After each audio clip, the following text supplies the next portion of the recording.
Yeah, so I grew up in Greenfield. I lived here mostly my whole life. Went to school here up until sophomore year of high school. And I was living with my grandparents. I've lived with them most of my life. So I was actually living with them during the tornado. So, but yeah, I pretty much lived in this area my entire life. So. Okay. And you said you have other family around here too? Is like your whole family in Greenfield then? Pretty much, yeah. No, yeah, I have my aunts, my uncles, my grandparents live here. I got pretty much our whole family lives in town. So. Yeah. Okay. And so obviously we're here a year later. I know you said you don't live here anymore, but like Right. coming here a year later, what is going through your head? It's terrifying to come here still sometimes, but it's exciting to see how much like progress the town has made, and how much the community has like became closer as a town. I'm seeing all the support from everybody, so it's amazing. But it is still kind of terrifying when the clouds get kind of dark here. It just repeats back to that day, so it's kind of scary. Kind of like right now. I apologize. Yeah. It's not a great time Yeah. right now. Walking me back to that day, can you just tell me, what you were doing that day? So I actually was in Bussy at the beginning of the day, burying my great-grandmother. So we were having the funeral earlier that day so we could beat the storm and come back home. So we buried her, everything went good. We came back to town. My mom dropped me off at my house here, and it was fine. We were talking about the storms. I personally always loved storms, so I was really excited. And my grandma, we were just watching the news. My grandpa and I were just, joking about the storm and things like that.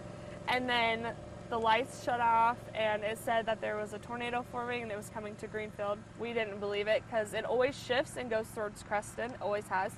So we weren't too worried about it. And then the lights shut off and the sirens went off, but we thought they were going, they were Fontenelle's sirens because it sounded like it was so far away. The sirens going off, the lights shut off. Yes. Tell me more, yeah. So my grandma goes down to the basement. She grabbed her flashlight. My phone was actually at 2%, so I was just upset that I couldn't plug it in. And so my grandpa and I are looking out the windows in my bedroom. He's looking out towards this way. I'm looking towards this way. And I see rotation, and I'm like, there's a tornado that's going to be forming. So I yell tornado. My best friend at the time, she was here, so she followed me to the basement because my grandma was also screaming at us to get down there. My grandpa stayed up there with the dog, and then he saw a piece of metal fly by the window, and he realized that it was a lot closer than he thought it was. So he went to go run down, and the dog was following him, and then he went to go to the back porch, and the windows blew in. So he went to go get under the table, and the tornado just sucked him and the dog up. And he said he blacked out from there. He doesn't remember anything? Nope, not until he woke up and he was just laying and everything was on top of him. Oh my gosh, where did he go to? Where did he end up? Actually at the front of the house, surprisingly. Kind of by the safe, where the safe was at the front porch. He was over in that direction. And I know you said he kind of has had a long recovery Yes. last year. What has his recovery been like? Now everything's fine. He just has scars obviously on his head because he had 7 staples there and 22 stitches on his right leg. But the recovery for a few months was definitely hard for him. He had to go to Winterset and get debris scraped out of his wounds. He was in the hospital for 2 days. He was limping around for a while. It was kind of hard for him to help pick up around town because he really couldn't. But now he's doing amazing. So That's good to hear. That Yeah. he's doing good. So from your perspective, you were in the basement. What do you remember just seeing and hearing when it was coming through? So I heard a rumbling sound, and you could actually feel it on the ground. And I went down to the basement, and I saw my grandma. She was standing by all the mason jars that they used to can, because they canned. And I'm thinking, that's not a good spot to be, but I'm going to her. So I got to her, and I heard the windows blow in, and I instantly just crouched to the ground. We were right next to the deep freeze, or this freezer that was in their basement. And I crouched down, and she was over me, and she was just praying and screaming in my ear. And I just heard a whole bunch of movement and some stuff fall. And then as soon as I know it was over, I actually counted in the basement and only got to 20 seconds before it was over. So 20 seconds. Yep. What about the 20 seconds? What was going through your brain in those 20 seconds? I was thinking the worst. I was thinking that when she stopped praying that she was flown out and I wasn't going to be able to find her.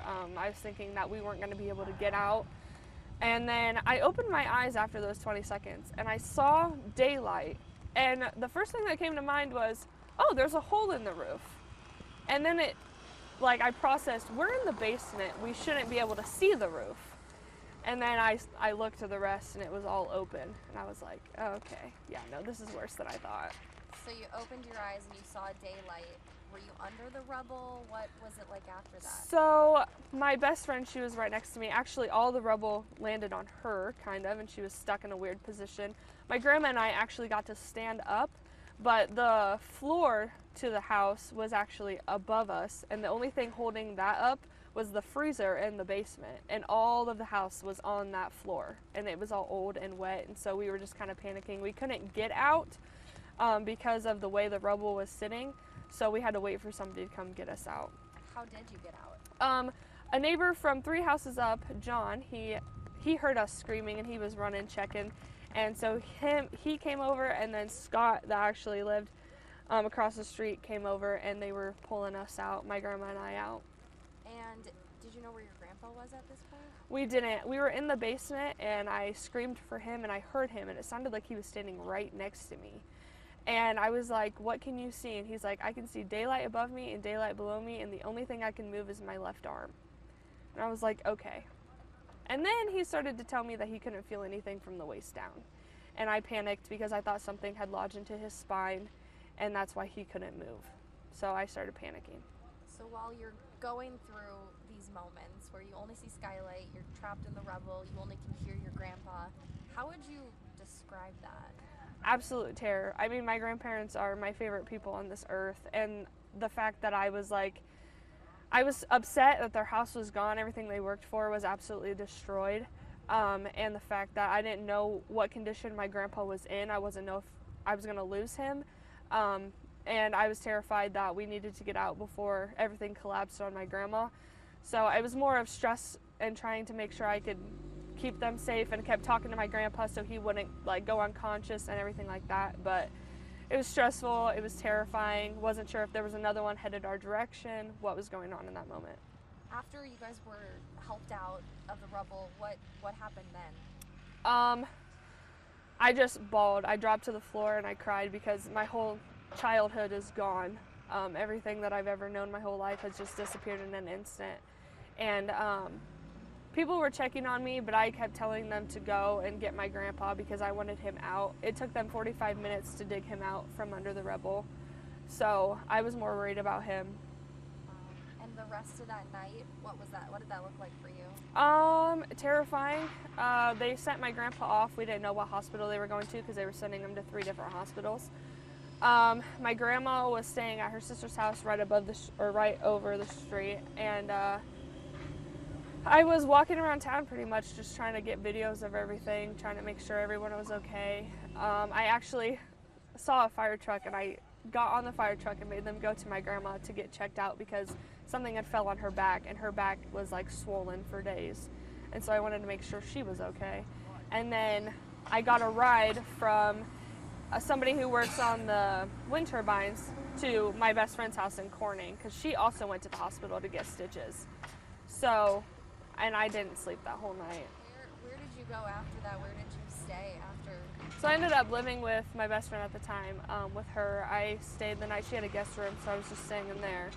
And so I lived with her pretty much. And that whole night, she was actually terrified when she got home that I wasn't going to be there. So I was crying because I thought I was going to be home that night by myself, and so was she. And so, but we both didn't sleep that night at all. And I know you said you had other family around town, and you mentioned your grandpa.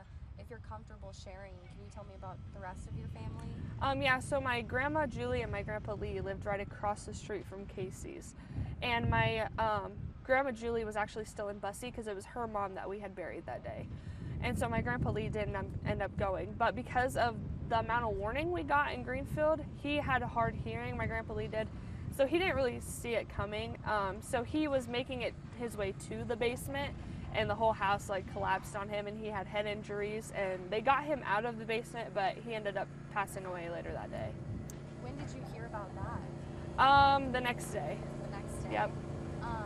So when you heard that, I mean, what went through your head? What were you feeling? It was very sad because we had just lost my great grandma, so losing my grandpa, especially in something that was so drastic and terrifying, is definitely scary. It was a lot of grief and stuff lost going through our family in that time. Yeah, so you were trying to grapple with all of that at once. I mean, Yeah. walk me through what was that like? It was a lot of emotion, you know, my grandma losing her house, my grandpa passing away, my grandma a week prior passing away, me just having a thyroid surgery. I had thyroid surgery a week before the tornado, so I had my slit in my throat, and we didn't know if the goiter on my throat was cancerous. We hadn't heard back yet, so all of this stuff just in 2 weeks. And my best friend, my childhood best friend, we have known each other since we were 3 years old. We went to school here together. Her daughter was actually born that day as well. So there was a little bit of light, but also a lot of darkness during that whole day. She was born that day. Was she at was this hospital? Creston. Oh my Yes. gosh, can you imagine? Wow, and I didn't realize you just had surgery too. Yeah. How did you deal with all that? How did you move forward? How did you recover? I don't know. Recovering from surgery, it was way easier kind of after the tornado actually, because I was scared to move my head, but then I was more worried about what was going on, so I was moving my neck. So the recovery after that was way easier, but still having to try to go to those doctor's appointments, plus trying to get down here to help pick up the rest and everything like that, it was stressful. Did you ever expect all of those events to happen to you in 2 weeks? Not at all. Nope. It took a long time to pick up the rubble and everything like that and going through. It took probably 4 days to just get everything that my grandparents wanted to save, or the things that they didn't want to save but I did because I had stuff in my childhood. There's a lot of stuff there. So it took probably about 4 days or a week. I was going to ask now, moving forward after that day, Yeah. what was, I guess just walk me through the first few days after. So we ended up, I came up here every day for probably a week and a half, 2 weeks to help pick up, and we were so sunburnt those days because it was so hot, but I didn't care. I had blisters on me from being so sunburnt, but I just wanted to help them the best as I could. I would go to Walmart and I would buy them clothes. They did get a lot of clothes and stuff given to them, but I know my grandparents better than anybody else. My grandpa doesn't wear shirts with things on them, so I went and I bought him normal white shirts. That's what he wants to wear. I'm gonna buy them for him. So I took my mom's dog because she was affected. I took her dog. That dog lived with me. So just trying to help my family out as best as I could. Me having a place to live, them not really having anywhere to go. They ended up getting an RV and they lived out at the old lake in town for a few months until the house started getting rebuilt, and then they moved to Winterset. How much were you guys able to save? They actually saved quite a bit. They saved some perfume that my grandma had, some kitchen stuff. There was a few skillets. So they did save a lot. We found a lot of pictures and things that they had in totes still in the upstairs. So. House, though, I guess I didn't really clarify. Was it if everything was rubble besides? Pretty much, yeah. Besides the upstairs just came down altogether, kind of. Yeah. But I mean, it was into sections, but it came down in one. There wasn't really much salvageable from it. No. And so the last year, the first week was just picking up stuff. The last year now, rebuilding. What has that looked like?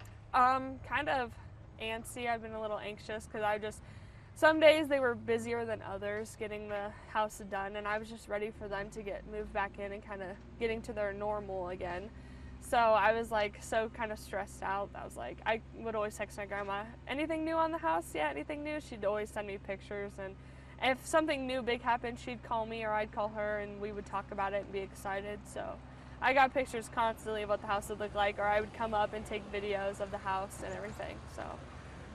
Tell me, I know you sent me a message, but when did they move in? They moved in on April 29th. And so what was it like with the day they moved in? It was amazing. It was probably one of the best days of my life. Getting to it was just a lot of stress, was just relieved that they can finally start unpacking and, getting things that they had back and just kind of getting their routines back in normal. And I know we were talking before off camera just a little bit about the trauma experience from that day over the past year. What has that been like for you? Terrifying. Still, storms absolutely scare me. I have nightmares still about that day. and I probably will for the rest of my life. I used to love storms. I used to love tornadoes. Matter of fact, I loved just learning about them. I didn't necessarily like what they did, but yeah, no, I didn't necessarily like what the tornadoes did, but I like learning about them. But now if I know that there's a severe storm coming and there's a possibility of tornadoes, thankfully, my amazing boyfriend is a very good support system, because I will have shoes on and I will have my jeans on, a hoodie, and I will be prepared. I'll have a bag full of stuff, our keys, our wallets, our chargers, everything. Have the basement ready. I'll be walking around, looking outside, everything like that. So I still get super scared, but he stays calm, which helps me stay calm. And my job, when there's a storm at my job, they let me look out the windows, and they're very good and very supportive with what I've been through. And if a storm is really bad, they have let me stay home before, just because I feel more safe at home. So I have a very good support system when it comes to that. I love to hear that. That's amazing. Yeah. And looking at the town as a whole, as you come back, you know, as we get closer to 1 year, what goes through your mind just about the progress? It makes me really happy seeing so many people come together and, you know, try to get everything kind of making the town look like Greenfield again. I mean, it's never going to look exactly alike, but all these trees that were just planted, I'm so excited to see them like come up, and it's just going to be amazing. And the sun's coming out as we talk The about the sun good is. Yes. in 1 year. Yes. And just what do you want people to know just about what the past year has been like, and coming to here now with the new home and, you know, seeing more things pop up? I just want people to know that, you know, it's been hard for Greenfield, but I appreciate all the support from towns and states even out that have done it. I mean, I've had a YouTuber gave my grandparents a lot of money just to give support, and so that was very nice of him. I watch him, I'm subscribed to him now, so I comment on all of his videos. But no, all the support is amazing, and we're getting closer to being Greenfield again, and I'm very excited. I love to hear that. Yes. And I mean, a little bit more about the support and the home. I mean, rebuilding a home is not easy. No. What has that support been like in process? My grandparents picking all the stuff out that they wanted in their new house. It made me excited because they were excited to show me about it all. I mean, I would go and visit them in Winterset, and my grandpa would bring out these things on I think we're gonna do this with our floor, or I think this is what the color of our cabinets are gonna be. And I was so excited for them because they wanted to renovate their house, but obviously they didn't want to do it in this way. But they have everything that they want in their house now, and I mean, they're very excited for the new house, and so yeah.